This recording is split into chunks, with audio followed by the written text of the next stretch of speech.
జాతీయ ఓటర్స్ దినోత్సవం సందర్భంగా కర్నూలు జిల్లా పత్తికొండలో అంబేద్కర్ సర్కిల్ నుండి డిగ్రీ విద్యార్థులతో ర్యాలీ చేపట్టారు. Pattikonda divisional officer B Bharat Nayak ఆధ్వర్యంలో జాతీయ ఓటర్ల దినోత్సవం సందర్భంగా విద్యార్థులు ప్రతిజ్ఞ చేశారు. అనంతరం ఆర్డీఓ భరత్ నాయక్ మాట్లాడుతూ ప్రజాస్వామ్యంలో ఓటు హక్కు కీలకమని అన్నారు. రాజ్యాంగం కల్పించిన ఓటు హక్కును అర్హులైన ప్రతి ఒక్కరూ తప్పనిసరిగా పొందాలని సూచించారు.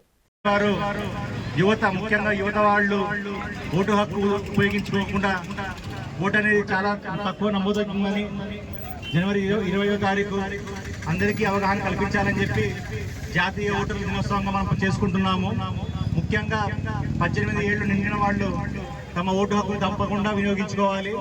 ఎందుకంటే ఎవరైతే ఓటు హక్కు వేస్తారో భవిష్యత్తు వారి వాళ్ళ నాయకులను ఎన్నుకుంటారు. వాళ్ళు ఎటువంటి భవిష్యత్తు కావాలనేది ఆయన నాయకత్వం వల్ల ఏర్పడిన ప్రభుత్వమే నిర్ణయిస్తుంది. కాబట్టి యువత, మిగతా వాళ్ళందరూ కూడా తమ ఓటు హక్కుని ఎటువంటి ప్రలోభాలకు గురి కాకుండా నిష్పక్షపాతంగా ఓటు వేసి ప్రజాస్వామ్యాన్ని కాపాడాలని కోరుకున్నామండి. ధన్యవాదాలండి.